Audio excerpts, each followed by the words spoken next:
Hello மக்களே, எப்படி இருக்கிறீங்க? கதிர்காமம் தாங்க போயிருந்தோம். ஸோ கதிர்காமத்தில் வந்து சின்னதாக ஒரு ஷாப்பிங் பண்ணலாம்னு சொல்லி அப்படியே தேடி தேடி பார்த்துட்டு இருந்தா நிறைய மூலிகை பொருட்கள் எல்லாமே வந்து இருந்துச்சு.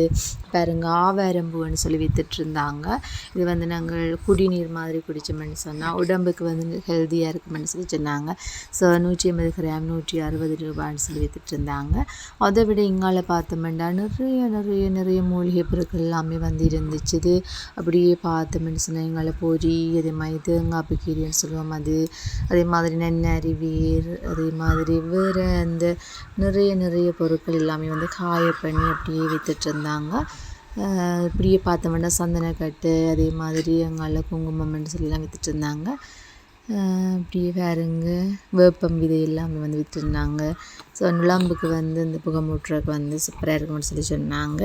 அப்படியே பார்த்துட்டு இருந்தால் இது பாருங்க, புளி நகத்தில் வந்து கையை கட்டுற மாதிரி செய்திருந்தாங்க. நாங்கள் சின்ன வயசுல எல்லாமே வந்து இந்த புளி நகத்தை எடுத்து விளையாடிட்டு தெரிஞ்சிருப்போம். ஸோ அந்த ஞாபகம் வந்துச்சு. விபூதி எல்லாமே வந்து பேக்கெட்டில் வந்து போட்டு வித்துட்டு இருந்தாங்க. அப்படியே பார்த்தா நிறைய திங்ஸ் எல்லாமே வந்து மருத்துவத்தோடு சம்மந்தப்பட்ட பொருட்களாக இருந்துச்சு இந்த கடையில்.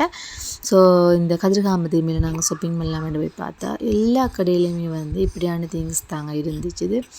ஸோ அப்படியே பார்த்துட்டு நாங்களுமே வந்து எங்களுக்கு தேவையான சிலவற்றை வந்து ஷாப்பிங் பண்ணியாச்சு. அப்படியே கதிர்காம கந்தனையுமே வந்து வணங்கிட்டு வந்தாச்சு. சூப்பராக இருந்துச்சு. என்றால் யாருக்கெல்லாம் கதிர்காம்புறதுக்கு வந்து பிடிக்குமென்னு சொல்லி மறக்காம கமெண்ட் பண்ணுங்க. அதேமாதிரி அங்கே ஷாப்பிங் பண்ண அனுபவம் இருந்துச்சுன்னா அதே மறக்காம கமெண்ட் பண்ணுங்க.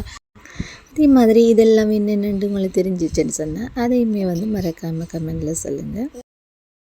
அப்படி எங்களை ஸ்வீட் கடைக்கு வந்து அங்கேயும் விதமான ஸ்வீட் எல்லாமே இருந்துச்சு. சூப்பராக பார்த்துட்டு வந்தாச்சு.